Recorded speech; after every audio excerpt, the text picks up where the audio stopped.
Hello students, good morning. आज हम class 9 का हिंदी पढ़ रहे हैं, जिसमें से हमारी बुक स्पर्श भाग 1 में से हमारा पाठ 3 चल रहा है। हमारे पाठ का नाम क्या है? तुम कब जाओगे अतिथि। तो इसके लेखक कौन है? शरद जोशी। इसके लेखक कौन है? शरद जोशी। उन्होंने ये एक व्यंग्यकार है। जो शरद जोशी है वे लेखक है। जो लेखक है वे व्यंग्यकार है।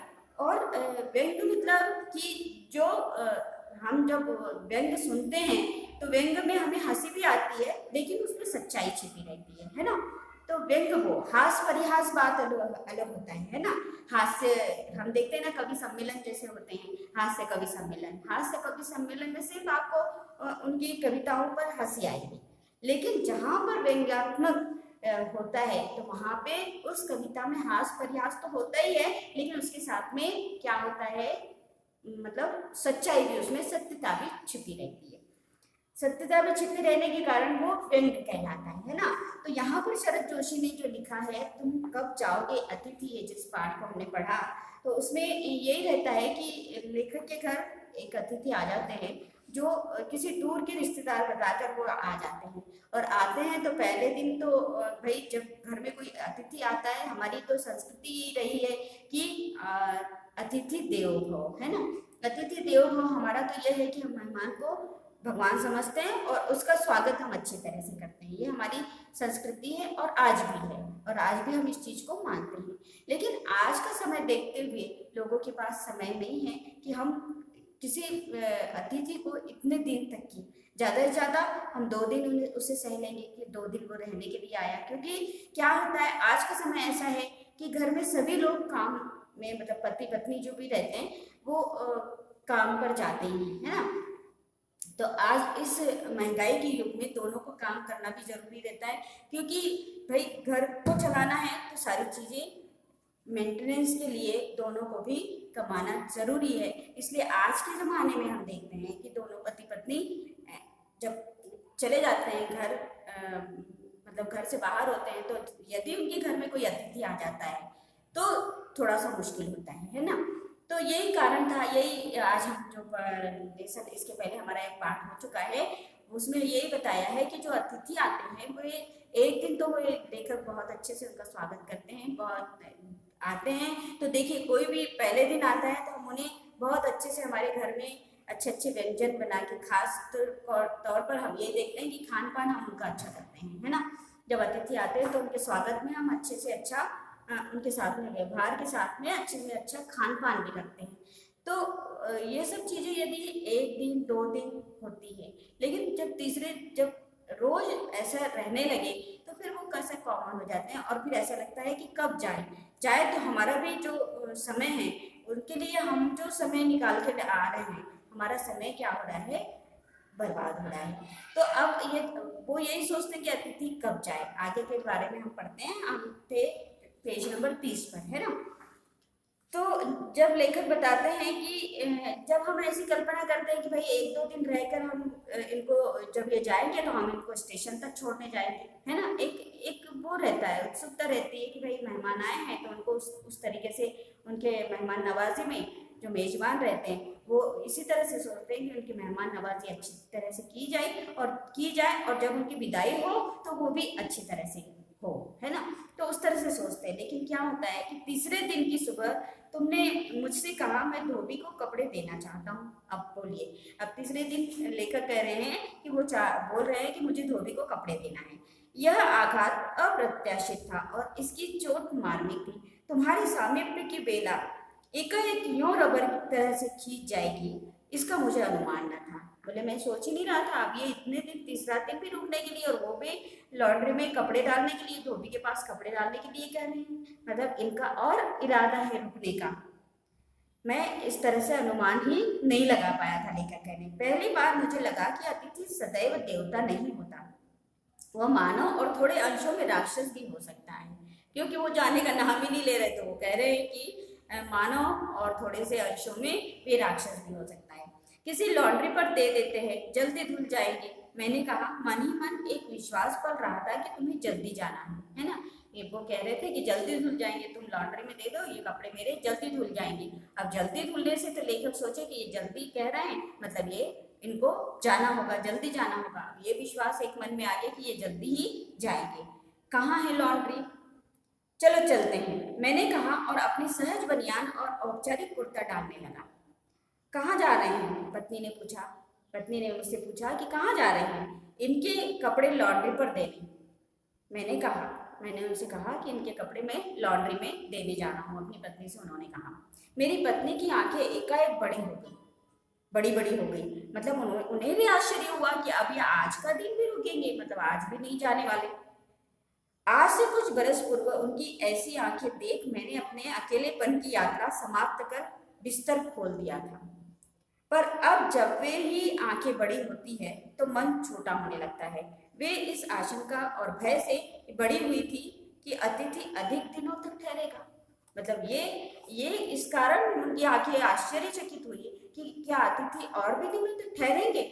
और आशंका निर्मूल नहीं थी। अतिथि तुम जा नहीं रहे, लॉन्ड्री पर दिए कपड़े धुलकर आ गए और तुम यही हो। लॉन्ड्री के कपड़े भी धुलकर आ गए और वो अभी भी यहीं पर है। तुम्हारे भरकम शरीर से सलवटे पड़ी चादर बदली जा चुकी है और तुम यही हो। तुम्हें देखकर फूट पड़ने वाली मुस्कुराहट धीरे धीरे फीकी पड़कर अब लुप्त हो गई है। मतलब किसी को 1-2 दिन तक, आदमी बताया ना कि जब किसी का हम स्वागत मेहमान का करते हैं तो 1-2 दिन तक हम बहुत अच्छे से उनका करते हैं, फिर वो जब रहने लगते हैं तो एक कॉमन वे में हम भी आ जाते हैं। अब डेली का वही रूटीन उनका बन गया, तो फिर वो क्या करने लगे कि जैसे रहते थे वैसे ही। मतलब ये है कि अब तुम्हें देखकर फूट पड़ने वाली मुस्कुराहट धीरे धीरे फीकी पड़कर अब लुप्त हो गई है। ठहाकों के रंगीन गुब्बारे जो कल तक इस कमरे के आकाश में उड़ते थे अब दिखाई नहीं पड़ते।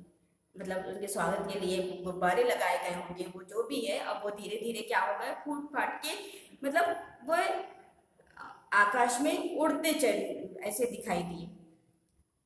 बातचीत की उछलती हुई गेंद चर्चा के क्षेत्र में अभी कोनलों से टप्पे खाकर फिर सेंटर में आकर चुप पड़ी, है ना। अब बोले, अब बात फिर से गेंद, मतलब हमने सोचा कि ये चले जाएंगे, लेकिन नहीं, ये तो फिर से रुक गए। मतलब गेंद मारना और फिर लौट कर आना, यही बात हुई कि वो जाने वाले थे लॉन्ड्री में कपड़े देने वाले थे। ये हम सोचे ये जाने वाले हैं, लेकिन फिर भी आज भी ये रुक गए, है ना। तो ऐसा हमें महसूस हुआ कि ये गई और लौटकर फिर आ, टप्पे खाकर फिर आ गई। अब इसे न तुम हिला रहे हो न मैं। कल से मैं उपन्यास पढ़ रहा हूँ और तुम फिल्मी पत्रिका के पन्ने पलट रहे हो। शब्दों का लेन देन मिट गया और चर्चा के विषय चुक गए। अब क्या हुआ, दोनों अपने अपनी तरफ, अतिथि और मेजबान जो है, जो लेखक बोल रहे हैं कि वो अतिथि जो पढ़े हैं वो फिल्मी किताबों के पन्ने पलट रहे हैं और मैं अपने उपन्यास में लगा हुआ। अब हमें वो औपचारिकता ही नहीं रहेगी जो हम बातचीत करते ये करते, हमारे में चुप्पी, हम सादे बैठे हुए थे, अपना अपना समय ऐसे गंवा रहे थे। मतलब मैं उपन्यास पढ़कर, वे फिल्मी किताबों के पन्ने पलट कर। अब परिवार, बच्चे, नौकरी, फिल्म, राजनीति, रिश्तेदारी, तबादले, पुराने दोस्त, परिवार नियोजन, महंगाई, साहित्य और यहाँ तक कि आंख मार मार कर हमने पुराने प्रेमिकाओं का भी जिक्र कर लिया। अब एक चुप्पी है। हमने दुनिया भर की चर्चा करी, रिश्तेदारों की चर्चा की और पुराने तबादले की चर्चा की, पुराने दोस्तों की, परिवार की, सारी चीज़ें, नौकरी की, यानी जो जो हम चर्चा में करना चाहते थे वो सारी चीज़ें हम उनके साथ में कर चुके थे। अब क्या हुआ, अब एक चुप्पी सी हो गई है। मतलब अब कोई चर्चा करने का विषय ही नहीं रहा। तो अब हम इसे बोले क्या, एक तो आदमी ऊब जाता है किसी के रहने से इतना, अब ये समझ में आता है कि आदमी ऊब चुका है, और वो जब ऊब जाता है तो क्या होता है, वो व्यवहार वैसा भी रह जाता जैसा हम पहले उनके साथ में करते हैं। अब क्या होता है कि सौहार्द अब शनै शनै बोरियत में रूपांतरित हो रहा है ना। व्यक्ति बोर होता चला जाता है। भावनाएं गालियों का स्वरूप ग्रहण कर रही है, पर तुम जा नहीं रहे।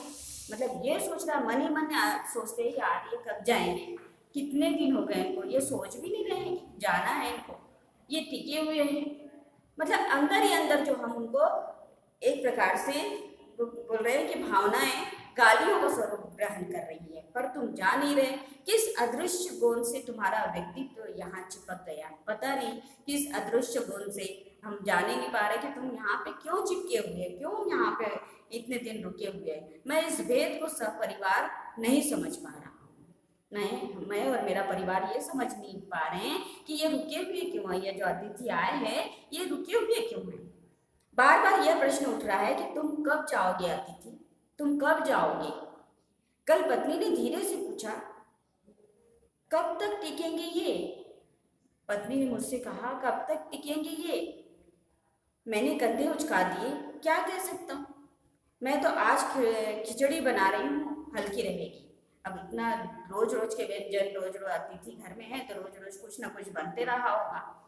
अब इंसान भी ऊब जाता है। और पत्नी ने कहा, लेखक की पत्नी ने कहा कि अब आज तो मैं कुछ नहीं बनाऊंगी, हल्का भोजन खिचड़ी बनाने वाली हूँ। बनाओ, उन्होंने भी कहा बनाओ। सत्कार की उष्मा समाप्त हो रही थी। डिनर से चले थे, खिचड़ी पर आ गए। डिनर से चले थे, खिचड़ी पर आ गए। अब भी अगर तुम अपने बिस्तर को गोलाकार रूप नहीं प्रदान करते हो तो हमें उपवास तक जाना होगा। देखिए यहाँ क्या कह रहे हैं लेखक कि आप ये अपना बिस्तर, बोरिया बिस्तर अब उठाते नहीं हैं, गोल नहीं करते। मैं कहने का मतलब जाते नहीं है यहाँ से। तब तक अब हमारा जो खिचड़ी पर अब आ गया था, जो डिनर से तो खिचड़ी तक आ गया था, अब हम उपवास रहना शुरू कर देंगे, मतलब खाना ही नहीं बनेगा। तुम्हारे मेरे संबंध एक संक्रमण के दौर से गुजर रहे हैं। तुम्हारे जाने का यह चरम क्षण है, तुम जाओ ना अतिथि। वो कह रहे हैं, कौन कह रहे हैं, लेखक मन ही मन कह रहे हैं कि ये जा क्यों नहीं रहे हैं। जब जाए तो बात कुछ और हो जाए। तुम्हें यहाँ अच्छा लग रहा है ना, मैं जानता हूँ। दूसरों के यहाँ अच्छा लगता है, मैं जानता हूँ। तो हम किसी के यहाँ जाते हैं तो हमें वहाँ अच्छा लगता है, लेकिन कितने दिन तक, है ना, लौट कर तो आना ही आना रहता है। लेकिन यदि जब दूसरों के यहाँ जाते हैं तो निश्चित रूप से अच्छा ही लगता है। अगर बस चलता तो सभी लोग दूसरे के यहाँ रहते, पर ऐसा नहीं हो सकता। हो सकता है क्या, हम बोलते हैं कितना भी हम 1 महीना 2 महीना कहीं समय बिता लें, लेकिन आते तो हमारे घर में ही, सुकून हमें अपने घर में ही मिलता है। लेकिन ये जो अतिथि थे ये तो टिके हुए थे, ये निश्चिंत थे, इनको कोई इनको परेशानी नहीं थी। अपने घर की महत्ता के गीत इसी कारण गाए गए हैं। होम को इसी कारण स्वीट होम कहा गया है कि लोग दूसरे के होम की स्वीटनेस को काटने न दौड़े, है ना। स्वीट होम इसीलिए कहा गया है कि लोग दूसरे के घर को, होम को, है ना, स्वीटनेस को काटने न दौड़े। तुम्हें यहाँ अच्छा लग रहा है, पर सोचो प्रिय कि शराफत भी कोई चीज होती है और गेट आउट भी एक वाक्य है जो बोला जा सकता है ना। अब इतना उग चुके हैं कि बस गेट आउट बोलने भर की देरी है ना। इतना इंसान लेखक बता रहे हैं कि इतना अतिथि रुक गए हैं कि अब इन्हें सिर्फ गेट आउट बोलने की देरी है। जहां हमने गेट आउट बोला तो ये बस इसी लायक रह गए हैं। अपने खर्राटों से एक और रात गुंजायमान करने के बाद कल जो किरण तुम्हारे बिस्तर पर आएगी वह तुम्हारे यहाँ आगमन के बाद 5वें सूर्य की परिचित किरण होगी। 5वें मतलब चौथा दिन भी निकल गया, अब 5वां दिन आने वाला, जो सुबह होने वाली है, जो सूर्य की किरण इनके ऊपर पड़ेगी वो 5वें दिन की किरण होगी, है ना। आशा है वो तुम्हें चुनेगी और तुम घर लौटने का सम्मान पूर्वक निर्णय ले लोगे। और लड़खड़ा जाऊंगा। और उन्होंने कहा, मेरी सहनशीलता की वह अंतिम सुबह होगी। जब ये 5वीं सुबह जब होगी तो ये मेरी सहनशीलता की अंतिम सुबह होगी। उसके बाद मैं स्टैंड नहीं कर सकूंगा और लड़खड़ा जाऊंगा। मैं अपने आप को खड़ा नहीं कर पाऊंगा और लड़खड़ा जाऊंगा। अब ये कितने दिन तक और टिकेंगे, है ना। ऐसा उनका था। मेरे अतिथि, मैं जानता हूँ कि अतिथि देवता होता है, पर आखिर मैं भी मनुष्य हूँ। मैं कोई तुम्हारी तरह देवता नहीं। एक देवता और एक मनुष्य अधिक देर साथ नहीं रहते। देवता दर्शन देकर लौट जाता है। तुम लौट जाओ अतिथि, इसी में तुम्हारा देवत्व सुरक्षित रहेगा। यह मनुष्य अपनी वाली पर उतरे उसके पूर्व तुम लौट जाओ।